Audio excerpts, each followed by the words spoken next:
So I'm really pleased to be able to talk to you today about our new strategy, because you, our members, are really at the heart of who we are and what we do at Youth Access.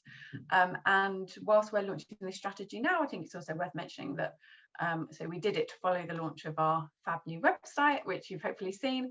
It has been guiding our work for a little while now.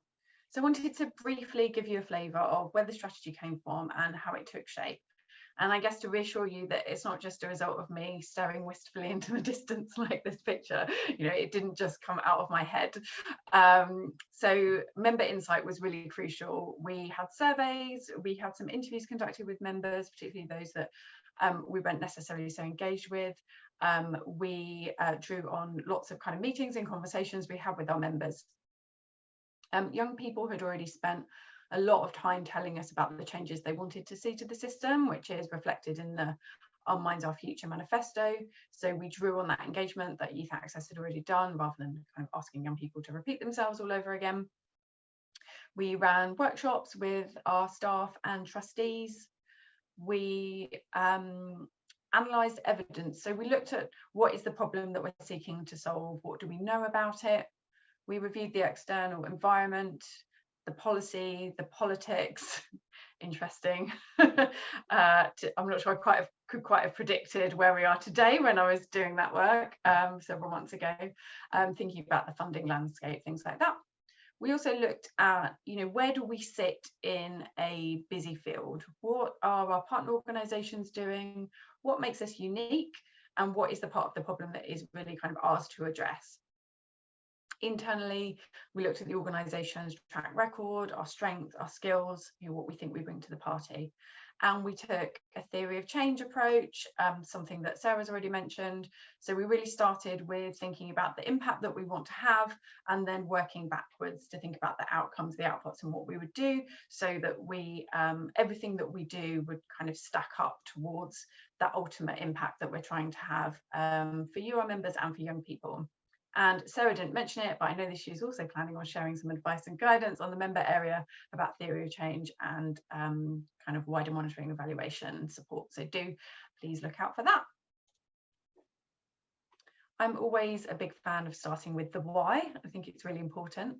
And as part of this strategy process, we asked ourselves, quite fundamental and slightly existential question, why does Youth Access still need to exist? Does it still need to exist? Because we can't just assume because an organisation has done fantastic work in the future, it still needs to be around.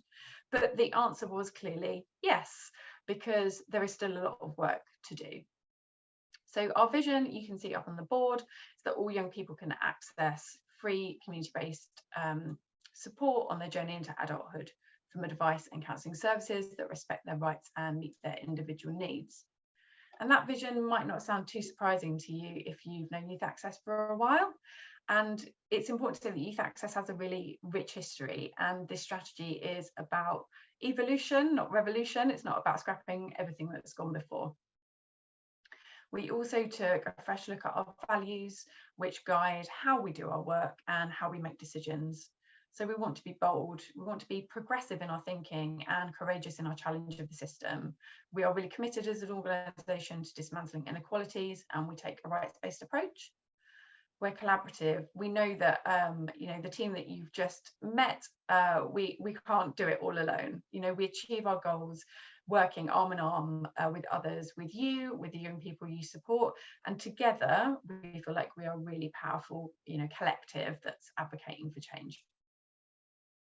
We are responsive, so we're driven by the views of you, our members, by the young people you support, by the emerging evidence and the knowledge that sits in practice.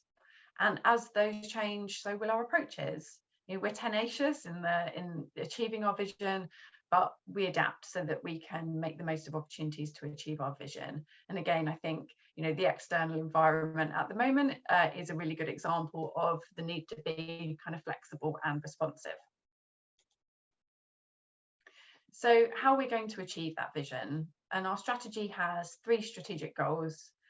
3 is the magic number after all, and they are to increase access, drive equity, and improve experience. And I'm going to talk about each of those in a little bit more detail But essentially, we believe if we can deliver on these strategic goals, we'll be able to kind of realise that vision that we've set out.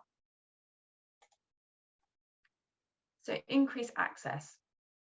We understand that demand for your services is incredibly high. You know, you have told us that. We also know that what you do is brilliant, and we want all young people to be able to access that kind of support. So we think this means you having sufficient sustainable funding to meet the needs in your area. So for existing services, that services can be supported to develop into the full YACS model if they don't deliver it already, and that we can work towards new services being set up where there are gaps.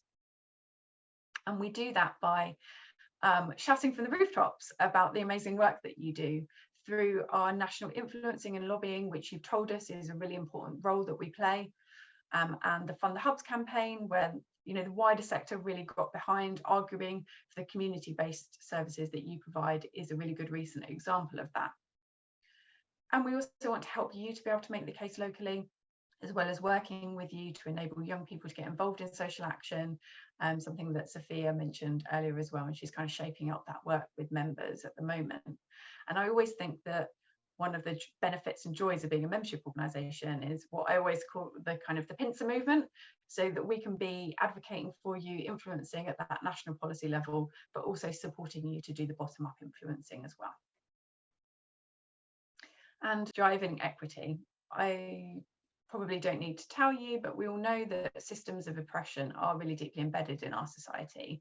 And as a result, some young people, for example, those from racialized communities, young people from the LGBTQ+ community, are often really poorly served by services. We know that discrimination and oppression impact on young people's mental health and on their life chances. And we really strongly believe that if we want to achieve our vision, a clear, specific focus on equity is absolutely essential for us as an organisation. We have foundations to build on. We know that YACS, your services, reach a more diverse cohort of young people than statutory services already. We've also learned a lot through our community of practice on racially responsive services and through our own internal work to developing an anti-racist approach. But none of us can be complacent. There's still so much more to do to make sure that all young people can access services that meet their intersecting needs.